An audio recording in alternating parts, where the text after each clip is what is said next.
Very good morning student. और चलो आज से हम टैक्सेशन शुरू करते हैं। आपके डिमांड पे हमने टैक्सेशन लेक्चर स्टार्ट किए हैं। तो पहले हम देखेंगे इंट्रोडक्शन पार्ट, क्योंकि इसमें बेसिक बहुत जरूरी कुछ कंसेप्ट डेफिनेशन, उसके बेस पे हम आगे के चैप्टर कर सकते हैं। तो चलो, हमारा चैप्टर 1 है इनकम टैक्स एक्ट 1961। ये आपको याद रखना है फिल इन द ब्लैंक्स के लिए कि हमारा इनकम टैक्स एक्ट क्या है, 1961। तो अब इसमें हमें सीखना क्या है, तो देखो basically you have a 4 chapter. पहला है इनकम टैक्स जो आज हम कंप्लीट करेंगे। दूसरा है आपको source and computation of taxable income under the various head. Now ये जो है ये सबसे बड़ा चैप्टर है जिसमें 14 मार्क्स का क्वेश्चन आता है। मतलब यहाँ पे 2 क्वेश्चंस आपको करने हैं 7 मार्क की। यूजुअली इस तरीके से पेपर पैटर्न होता है। सो इसमें टोटल हेड से 5, उन 5 में से कोई भी 3 आपको वो देंगे और उसमें से आपको कोई भी 2 सॉल्व करने हैं जो लगभग 7 मार्क्स के होते हैं। ठीक है, ये पैटर्न चेंज हो सकता है, लेकिन जितना मैंने स्टडी किया है अभी लेटेस्ट पेपर पैटर्न, तो उसका पेपर पैटर्न ये है। तो सबसे बड़ा जो टाइम कंज्यूमिंग चैप्टर है चैप्टर नंबर 2।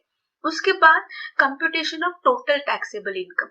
तो ये जो हम हेड्स अलग अलग सीखने वाले, for example income from salary, income from house property, income from business, income from capital gain, other sources, ऐसे 5 हेड है।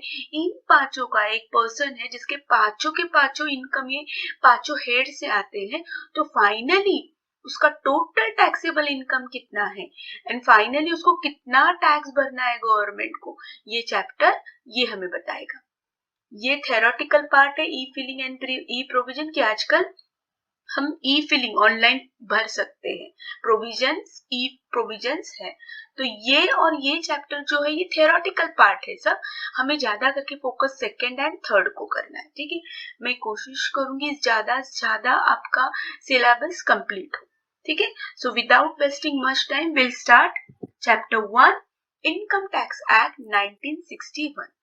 अब इस ये दिखने में तो वास्ट है, बट मैं कंसेप्ट वही समझाऊंगी जो आपको अगले चैप्टर के लिए यूजफुल है।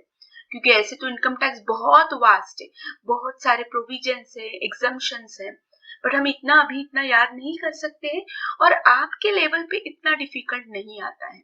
तो जो बेसिक है, जो इम्पोर्टेंट है आपको कैलकुलेशन के लिए, प्रैक्टिकल प्रॉब्लम्स के लिए, वो मैं आपको कवर करूंगी। सो इंट्रोडक्शन दिया है कि इनकम टैक्स क्या है, फीचर्स क्या है, उसका स्कोप क्या है, इंपॉर्टेंस ऑफ पेमेंट क्या है कि कंट्री के लिए हमें क्यों टैक्स भरना है। देन डेफिनेशन अलग अलग उन्होंने दिए हैं कि इनकम हम किसको कहेंगे, पर्सन हम किसको कहेंगे, एसेसिस किसको कहेगी। सो ये सब कुछ हम देखेंगे। पैन एंड टैन क्या है। So let's start. First introduction हम स्टार्ट करते हैं। Tax is a compulsory, of course tax एक कंपलसरी है, इंडिविजुअल को भी है, कंपनी को भी है। ठीक है, non payment of tax would attract penal action. Of course अगर आप अच्छी खासी इनकम कर रहे हो और as per government, as per income tax rule आपकी वो इनकम टैक्सेबल है, तो you have to pay the tax. और अगर आप ऐसे पकड़े जाते हो तो आपको पेनल्टी भी लगती है, आप पे एक्शन किया जा सकता है। अब गवर्नमेंट किस किस पे टैक्स लगाती है, तो इनकम पे। ऑफ कोर्स हम जो कमाएंगे, अलग अलग वेज है कमाने के। मैं टीचर हूँ तो मुझे सैलरी मिलेगी, कोई बिजनेसमैन होगा उसको प्रॉफिट मिलेगा, कोई प्रोफेशनल है जैसे सीए, डॉक्टर, उनको प्रोफेशनल इनकम मिलेगा। सो इनकम पे, transaction for sale of goods, हमने कोई बाइंग एंड सेलिंग, मतलब ही बिजनेस एक बिजनेसमैन है जो बाइंग एंड सेलिंग गुड्स करता है, उससे टैक्स भरना है, चाहे वो नेशनल लेवल पे हो या इंटरनेशनल लेवल पे हो। या कोई प्रॉपर्टी हमने सेल की है उस पे भी हमें टैक्स भरना होता है। मतलब हर बात पे यूजुअली जो लीगलाइज है उस पे हमें क्या करना है, टैक्स भरना है। ठीक है, द वेरियस टैक्स इंक्लूड, अब कौन कौन से टैक्स है, तो इनकम टैक्स, आप इनकम कमाते हो तो उस पर इनकम टैक्स होगा। प्रोफेशनल टैक्स, आप डॉक्टर हो, सीए हो, तो टीचर हो तो आपको प्रोफेशनल टैक्स हर महीने भरना पड़ता है। Entertainment tax, securities tax, dividend tax, property tax, देखो ये आपने सुना होगा कहीं ना कहीं। एंटरटेनमेंट टैक्स वगैरह देखो, आप जब मूवी का टिकट निकालते हो तो उसमें भी टैक्स होता है, उसमें ऐड किया जाता है। ठीक है, सो अलग अलग टैक्सेस यहाँ पे इंक्लूडेड है। Now features of income tax, तो सबसे पहला कि जैसे मैंने कहा कि tax is impose as per tax law of country. हमारा एक्ट क्या है 1961, उस हिसाब से हमें टैक्स भरना है जो कि कंपलसरी है। इवेंशन ऑफ टैक्स इज इलीगल, मतलब टैक्स की चोरी करना, मतलब नहीं भरना, ये इलीगल है। अगर आप अच्छा खासा इनकम कमाते हो और वो अंडर आपके इनकम टैक्स एक्ट के अंडर, लॉ के अंडर आता है, टैक्सेबल है, तो you have to pay the tax. हाँ, लेकिन इसका मतलब ऐसे नहीं कि जितना आया है उतना ही भरना है। ऑफ कोर्स हमें बेनिफिट भी मिला है, कंसेशन मिले हैं, एग्जम्पशन मिला है। मेन हमारा जो प्रैक्टिकल प्रॉब्लम होगी कंसेशन एंड एग्जम्पशन पे होगी। Got it? जैसे कि house from income from house property, वहां पे कंपलसरी कुछ स्टैंडर्ड डिडक्शंस है। अगर आपने वो घर बनाने के लिए लोन लिया है तो उसमें से वो भी आप माइनस कर सकते हो, तो हमारा इनडायरेक्टली इनकम जो है वो कम होता है। तो गवर्नमेंट ने हमारी ये भी फिक्र ली है कि बस वो टैक्स भरते मत जाओ, उसको आप थोड़ा सा सेविंग करो, इन्वेस्टमेंट करो, सही जगह पे करो, तो ऑटोमेटिकली हमें डिडक्शंस मिलते हैं, एग्जाम्पशंस मिलते हैं और आप आपका टैक्स कम कर सकते हो। Got it? अब ये क्या है, कैसे है, जब आप प्रैक्टिकल प्रॉब्लम करोगे तब आपको समझ में आ जाएगा। ठीक है, सो ये एक्ट हमें हेल्प करता है मिनिमाइज देयर टैक्स लायबिलिटी। ठीक है, नेक्स्ट वन है The tax law of country is applicable to all individual and entities. Of course, जो इंडिया में रहता है वो सबके लिए ये इंडिविजुअल मतलब एंटिटीज, कंपनीज, इनके लिए एप्लीकेबल है। जो इंडिया के बाहर रहता है लेकिन उसका इनकम इंडिया है, उसको भी एप्लीकेबल है। धीरे धीरे आपको समझ में आ जाएगा। This is the for theoretical part. अगर शॉर्ट नोट्स आ गए तो ये आप लर्न कर सकते हो, बट समझ के करना है। ठीक है, चलो next, tax can be direct tax, indirect tax. Of course, income of person earn in previous year charge to the tax immediately।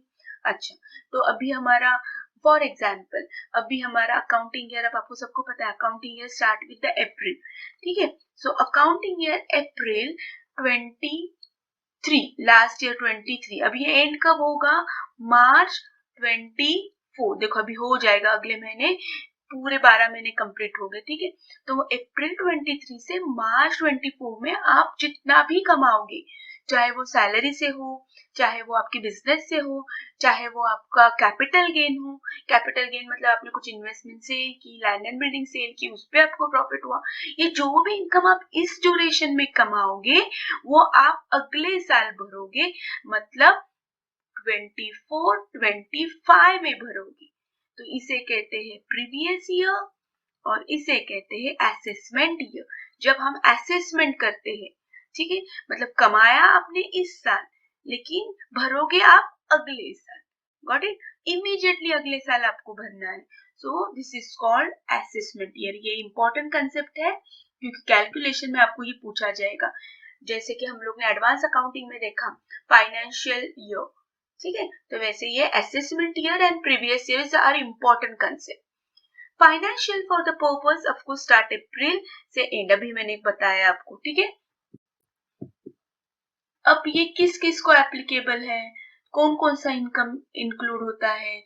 तो इनकम टैक्स 1961, ये बार बार याद रखना है, हमारा ये एक्ट इसके अंडर चलेगा 1961। जैसे कंपनी एक्ट 1952 हमने सीखा था, पार्टनरशिप एक्ट सीखा था, ठीक है, 1932।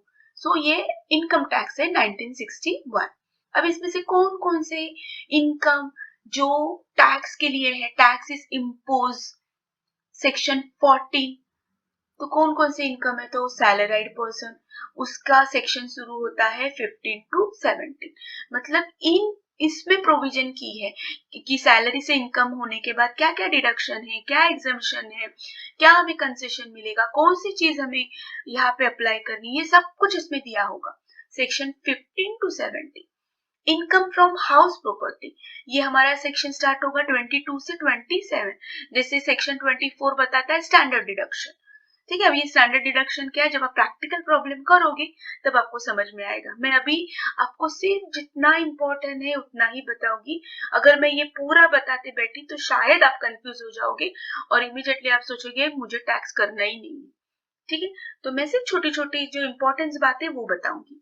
Then next is profit and gains of business और प्रोफेशनल, वो सेक्शन कवर करता है 28 से 44। कैपिटल गेन ये कंप्लीट करता है 45 से 55 and income from other sources जो चारों में नहीं बैठता है। ऐसे कुछ इनकम है जो ये चारों में भी नहीं बैठते, फिट नहीं होते, तो वो होते हैं इनकम फ्रॉम अदर सोर्स। वो सेक्शन है 56 से 59। तो देखो हमारा सेक्शन स्टार्ट होता है 14 से लगभग 59। ये पूरा इनकम टैक्स हमें बताता है कि कौन कौन से हेड्स है और किसमें आपका इनकम आपको फिट करना है, और अकॉर्डिंगली जिस हेड में वो फिट होगा उस अकॉर्डिंगली आपको डिडक्शंस मिलेंगे, आपको एग्जम्पशंस मिलेंगे। ठीक है, सो बेसिकली चैप्टर 2 ये कवर करने वाला है, और उसमें हम पहले स्टार्ट करेंगे हाउस प्रॉपर्टी जो इजी है। ठीक है, फिर उसके बाद हम स्टार्ट करेंगे कैपिटल गेन। सो 1 2 3 एंड फिर 4 एंड देन 5। हम क्योंकि सैलरी लेट क्योंकि बहुत वास्ट कंसेप्ट है, इसमें बहुत सारी प्रोविजन लर्न करनी है, तो आप पहले ही मैं अगर ये सिखाऊंगी तो डर जाओगे, तो थोड़ा थोड़ा आपको कॉन्फिडेंस आने दो, तो इसलिए मैंने स्टार्ट करने वाली हूँ मैं इनकम फ्रॉम हाउस प्रॉपर्टी। ठीक है, चलो अब कौन कौन भर सकता है इनकम, तो of course individual, Hindu, undivided family, company, firm, कोई एसोसिएशन ऑफ पर्सन होगा, लोकल अथॉरिटी मतलब म्यूनिसिपल वगैरह कॉर्पोरेशन होता है ना, ZP, local authority, every artificial judicial person not falling with in any of the category.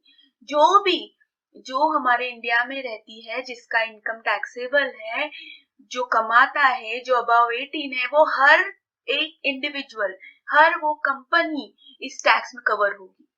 Got it? इनको सबको टैक्स भरना है। Now next is SSC. अब ये कंसेप्ट आपको अब आनी चाहिए। So SSC means a person by whom any tax और any sum of money is paid. Simple, ऐसा बंदा जो गवर्नमेंट को टैक्स पे कर सकता है, मतलब उसकी इनकम टैक्सेबल है, वो इतना कमा सकता है कि वो टैक्स उसे भरना ही है, वो हर एक व्यक्ति को हम एसएससी कहेंगे। जस्ट हमने लास्ट पेज पे देखा है, वो चाहे इंडिविजुअल हो, HUF Hindu undivided family member हो, कंपनी हो, एओपी हो या लोकल अथॉरिटी हो, हर वो बंदा, अ person by whom any tax or any sum of money is payable। ठीक है, डीम एसएससी। अब डीम एसएससी मतलब क्या? एसएससी तो समझा, हर एक बंदा जो टैक्सेबल इनकम भर सकता है, जिसकी इनकम टैक्स के लायक है। अब डीम एसएससी मतलब क्या? तो deem SSC is a individual who is required by the income tax authority to pay the tax for other person। ठीक है, ऐसा बंदा जो दूसरे पर्सन के लिए टैक्स भरेगा। भाई ऐसा कौन बंदा है, कमाता कोई और है और दूसरा क्यों भरेगा, और उसे फिर डीम एसेसरीज क्यों कहते हैं? तो पहला बंदा एग्जीक्यूटर और लीगल हेयर मतलब वारस। लीगल हेयर मतलब क्या? वारस, खानदान का वारस कहते हैं ना हम। सो वारस ऑफ प्रॉपर्टी, डिसीज पार्टनर मतलब डेथ जिसकी हुई है।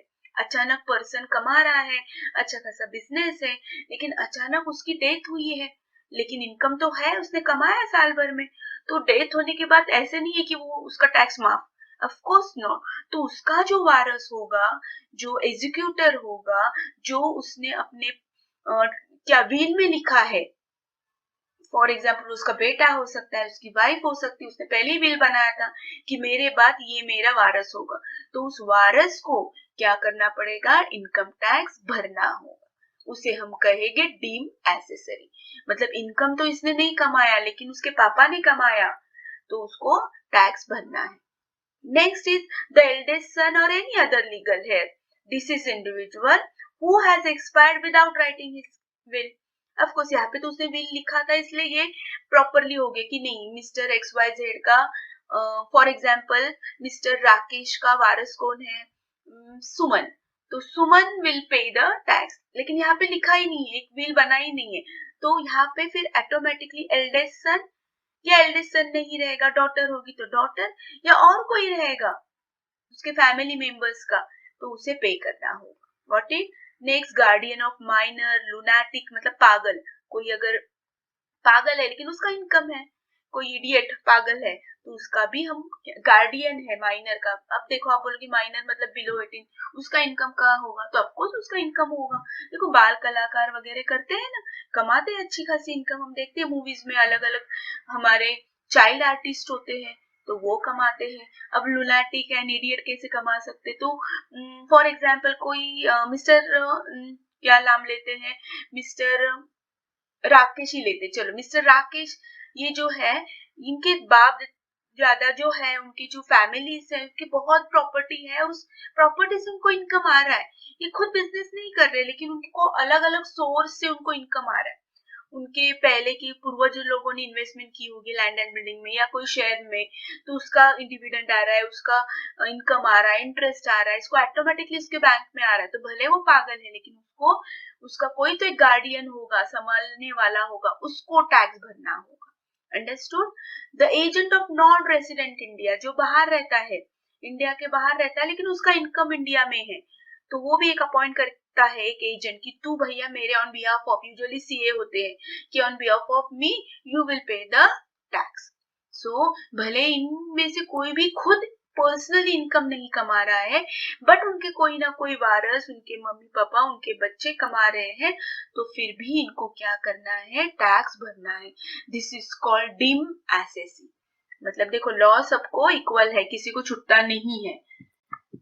नाउ असेसमेंट ईयर, अभी मैंने एक्सप्लेन किया assessment year and the previous year, जो साल में आप इनकम अर्न करते हो, ठीक है, उसे हम कहते हैं प्रीवियस ईयर। और जिस साल में मतलब नेक्स्ट ईयर हमें वो टैक्स भरना है, मतलब टैक्स पे करना है, उसको हम कहते हैं असेसमेंट ईयर। तो हमको इनकम कौन सा देखना है, जिस साल में हमने कमाया है, ठीक है, और इमीडिएटली नेक्स्ट ईयर हमें वो क्या करना है, पेड करना है। सो पीवाई शॉर्ट फॉर्म याद रखो, पीवाई मतलब प्रीवियस ईयर एंड एएस मतलब असेसमेंट ईयर, ठीक है। अब रेसिडेंशियल स्टेटस, अब अभी इतना सारा हमने देखा कि किस किसने इनकम टैक्स भरना चाहिए, कौन कौन से अंडर इनकम अंडर भरना चाहिए, अगर वो एसएससी खुद नहीं है तो उसके बाद डीम एसएससी कौन है ये भरना चाहिए। लेकिन सबसे मेन बेस ये है कि वो रेसिडेंशियल स्टेटस उसका क्या है, वो इंडिया का है भी या नहीं, और अगर इंडिया का है तो वो ऑर्डिनरी रेसिडेंट है या नॉन ऑर्डिनरी रेसिडेंट है, ये हमें देखना है। फॉरेनर है लेकिन उसका इनकम यहाँ पे है, तो वो ऐसे क्या करना चाहिए, उसने क्या करना चाहिए, सब प्रोविजन कौन डिसाइड करेगा, इस बेस पे रेसिडेंशियल स्टेटस ऑफ एसएससी। सी आपको यहाँ पे कैलकुलेशन नहीं है, तो यहाँ पे आपको रूल्स सिर्फ एक याद करो शॉर्ट नोट्स के लिए। पहले कैलकुलेशन भी था सिलेबस में कि find out the residential status of such person, लेकिन अब कैलकुलेशन आपके मुझे बुक में दिखा नहीं है, ना ही क्वेश्चन पेपर में दिखा है, तो इसके रूल्स याद करने हैं। तो चलो पहले हम पढ़ते हैं क्या है, the basic charge of income under tax depend on the residential status. अगर वो है ही नहीं अपने इंडिया का, ऑर्डिनरी रेसिडेंट नहीं, नॉन रेसिडेंट नहीं, तो फिर वो क्यों भरेगा। अंडरस्टूड। तो पहले उसका रेसिडेंशियल स्टेटस देखना है, नॉट अ सिटीजनशिप, सिटीजनशिप अलग होता है एंड रेसिडेंशियल स्टेटस अलग होता है। Residential status is measure by number of days, fill in the blanks के लिए आ सकता है, number of day person concern in India, वो कितने दिन इंडिया में रहा है, उस पे उसका रेसिडेंशियल स्टेटस क्या हो सकता है, डिसाइड हो सकता है। With particular income is taxable और नॉट टैक्सेबल, ये किस पे डिपेंड होगा, रेसिडेंशियल स्टेटस। जबरदस्ती किसको भी पकड़ के हम नहीं बोलेंगे टैक्स भर। In case of non resident, income from India is taxable where income earned in foreign land is not a taxable। ध्यान दो, in case of non resident income from India is taxable। Of course वो non resident है लेकिन उसको India से income बोल रहा है, जब भी मैंने कहा था कि अगर उसको इंडिया से इनकम मिल रहा है तो भाई आपको टैक्स भरना ही है, क्योंकि मेन सोर्स हमारी इंडिया दे रही है आपको, तो इंडिया में तो आके आपको टैक्स भरना है, ठीक है। Whereas income earn in foreign land, हाँ लेकिन वही बंदा अगर फॉरेन में कमा रहा है तो वो टैक्सेबल नहीं, जबरदस्ती हम उधर जाके नहीं बोलेगी कि हमारा टैक्स भर। हाँ लेकिन वो बंदा फॉरेन में है लेकिन इंडिया से कमा रहा है, इंडिया से उनको इनकम मिल रहा है, तो जरूर हम उसको बोलेंगे भैया आपको टैक्स भरना है, ठीक है। सो देखो ये चार्ट है, शॉर्ट नोट के लिए आएगी तो ये 2-3 लाइन लिखो और ये चार्ट अच्छे से ड्रॉ करो। एंड जो मैं बेसिक कंडीशंस बताऊंगी वो बुक में भी है, पेज नंबर 1.25 निराली की बुक में है, निराली पब्लिकेशन, ठीक है। तो उसके बुक में आपको पॉइंट 1.25 को मिल जाएगा कंडीशंस। तो देखो पर्सन है, पर्सन कोई भी हो सकता है, हमने स्टार्टिंग में ही सीखा, इंडिविजुअल हो सकता है, HUF हो सकता है, firm, company, AOP, BOI etcetera, कोई भी पर्सन हो सकता है जो टैक्स भर सकता है, ठीक है। फिर इसमें भी डिवाइड होता है resident and non resident. Of course ये पर्सन ये भी अप्लाई सेम होता है रूल, इसको भी सेम, तो ये भी रेसिडेंट एंड नॉन रेसिडेंट। अब रेसिडेंट में भी क्या फर्क, नॉन रेसिडेंट मतलब कि वो जो रहता ही नहीं इंडिया में, लेकिन रेसिडेंट में भी फर्क होता है। कुछ होते हैं ऑर्डिनरी रेसिडेंट, कुछ होते हैं नॉन ऑर्डिनरी रेसिडेंट। तो यूजुअली देखो हम ऑर्डिनरी रेसिडेंट होते हैं, तो इसके बेसिक कंडीशन बुक में दी है, फिर भी मैं आपको लिख कर देती हूँ कि एटलीस्ट वो प्रीवियस ईयर, लास्ट ईयर कम से कम 182 डेज इंडिया में होना चाहिए। मतलब 182 ऑलमोस्ट 365 का हाफ, तो मतलब आधा साल वो इंडिया में होना चाहिए लास्ट ईयर, प्रीवियस ईयर, ठीक है। नहीं तो कम से कम 60 डेज प्रेजेंट होना चाहिए लास्ट ईयर में, एक साल में वो 60 डेज प्रेजेंट होना चाहिए। And 365 days last 4 preceding year, और उसके बाद के जो 4 इयर्स आएंगे उसमें वो कम से कम 365 डेज, हाँ ये सब कैलकुलेशन डेज पे होता है। देखो इसलिए फिल इन द ब्लैंक्स यहाँ पे दिया है, नंबर ऑफ डेज, अंडरस्टूड। तो अगर ये कंडीशन वो कंप्लीट करता है तो वो बनेगा ऑर्डिनरी रेसिडेंट इन इंडिया। तो यूजुअली देखो हम सब कैलकुलेट करो, हम 10 साल से इधर ही है, फॉरेन गए ही नहीं, गॉट इट। सो हम उसे क्या कहेंगे, ऑर्डिनरी। हाँ उसमें भी एक रूल है कि अचानक कोई बंदे को अगर एग्जम्पशन है कि एक बंदे को कोई जॉब के लिए, एम्प्लॉयमेंट के लिए, ठीक है, क्रू पे जाना पड़ा, इंडियन शिप पे, तो उसको ये रूल लागू, सेकेंड वाला रूल लागू नहीं है, ठीक है। सो इट्स ओके कि उसका presence of at least 182 days in India, ये during the previous year is enough, ठीक है। तो ये आपको कोई कैलकुलेशन नहीं है, थोड़ा सा आपको याद रखना है कि कैसे होगा, ठीक है। नेक्स्ट इज नॉन ऑर्डिनरी में हम क्या देखेंगे, एडिशनल इंफॉर्मेशन, कि वहां पे कुछ और है कि लास्ट 10 साल में आप 2 साल हो गया, ठीक है, या लास्ट 7 इयर्स में आप 365 डेज हो गया। तो ये पूरी अच्छी सी कंडीशन आपको दी है उन्होंने, वो कंडीशन लर्न करो और उससे हम डिसाइड करेंगे ordinary resident and non ordinary resident, ठीक है। If resident does not satisfy additional condition, कोई भी उसने एडिशनल कंडीशन सेटिस्फाई नहीं की या ओनली वन बेसिक कंडीशन की, तो he is a resident but non ordinary resident. समझ में आया। तो ऑर्डिनरी रेसिडेंट हमारे जैसे कॉमन पीपल, और नॉन ऑर्डिनरी मतलब जो इंडिया में भी रहता है, थोड़े दिन बाहर भी जाता है, लेकिन ज्यादा से ज्यादा उसने कंडीशन हमारी ये वाली 182 डेज वाली या 365 डेज वाली या 2 साल कम से कम, लास्ट 10 साल में से कम 2 साल वाली कंडीशन कंप्लीट की है, वो होता है नॉन ऑर्डिनरी रेसिडेंट, अंडरस्टूड। सो ये कंडीशंस आप लर्न करो, पेज नंबर यहाँ पे दिया है, शॉर्ट नोट्स के लिए आ सकता है, कैलकुलेशन नहीं आएगा यूजुअली, क्योंकि जितना मैंने पेपर पैटर्न देखा है मुझे तो कहीं नजर नहीं आया है, ठीक है। चलो नाउ पैन सबके पास, ऑलमोस्ट नाउ आपके पास भी होगा, अबाउ 18 पैन मिलता है। सो ये आप देखो एक बार पैन कैसे होता है, एक बार हाथ में लेकर पॉकेट में होगा आपके। सो पैन अकाउंट मतलब पूरा पैन का फुल फॉर्म क्या है, permanent account number, means identifying various tax payer in the country, जो टैक्स पे करने के लायक है उन सब का परमानेंट अकाउंट नंबर मतलब पैन होना चाहिए। 10 डिजिट होता है, ठीक है, अल्फाबेटिक भी होता है उसमें, न्यूमेरिकल्स नंबर्स भी होते हैं उसमें। आप खुद का टैक्स देखो, अगर आप टैक्सेबल इनकम आपका है तो आपको पैन मिल सकता है।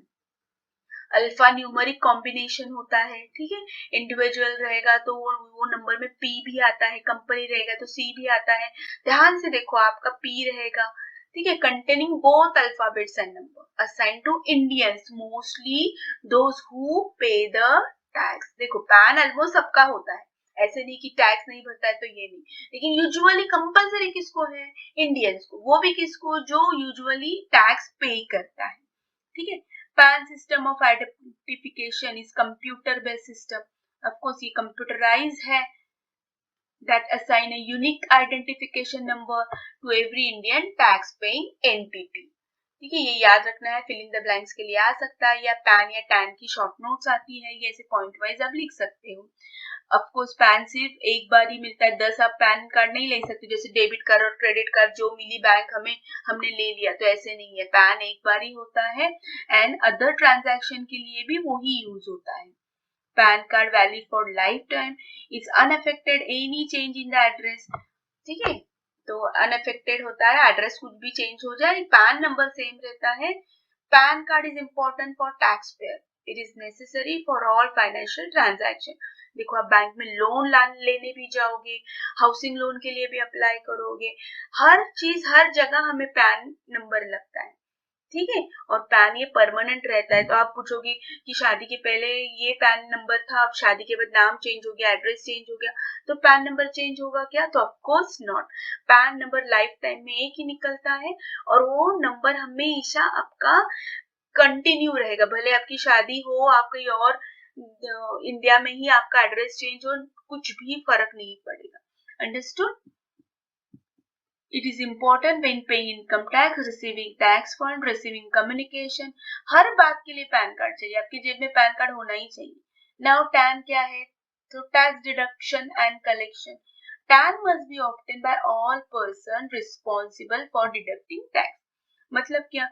तो जो for example mister Rakesh businessman है, वो अपने एम्प्लॉयज को सैलरी देते हैं, तो सैलरी देते वक्त टीडीएस कट करते हैं वो, तो उनको टीडीएस वो करते हैं, लेकिन वो पैसे जमा भी तो करना है होगा, कट करके अपने अकाउंट में, खुद के पर्सनल अकाउंट में नहीं रखना है। वो जो भी सैलरी है से पर्सन से टैक्स कट करोगे, मतलब टीडीएस, ठीक है, टैक्स डिडक्टेड एट सोर्स, तो वो पैसे सबके जमा करके उनको फिर से गवर्नमेंट को जमा करने होते, तो उसके लिए भी एक कार्ड होता है, उसका नंबर होता है। So it's compulsory to quote TAN, TDS, TCS return. Payment challan हर एक के लिए ये टैक्स लगता है। Employer will be liable for penalty under relevant section of income tax for a failure to obtain or quota TAN. फिर of course अगर वो कट तो कर रहा है अपने एम्प्लॉइज के टैक्स टैन, ये टीडीएस, लेकिन वो पैसा वो जमा ही नहीं कर रहा है, तो of course he will be a liable, तो उसको कंपलसरी, अगर वो टैक्स लोगों से ले रहा है तो ये टैन उसको कंपलसरी क्या करना है, इनकम टैक्स से इशू करवा के लेना है, ठीक है, तो ही वो लोगों का टैक्स कट कर सकता है। Who can apply if one entity is paying salary or commission to other entity must have a TAN। जो सैलरी दे रहा है, किसी को कमीशन दे रहा है, वो कमीशन देते वक्त ही पहले ही टैक्स कट कर रहा है खुद ही, तो उसको टैन जरूरी है। इंडिविजुअल हिंदू, फिर से वही company, firm, central, state government, sole proprietor, हर एक बंदा जो टैक्स कट कर रहा है before paying anything to person, that all individuals persons are liable for the TAN। तो पैन एंड टैन में फर्क समझा? तो आई होप आपको आज का लेक्चर समझ में आया होगा। डोंट वरी, हम स्लोली जाएंगे, तो अगला लेक्चर हमारा होगा इनकम फ्रॉम हाउस प्रॉपर्टी। सो जल्दी मिलते हैं। Thank you so much, have a nice day.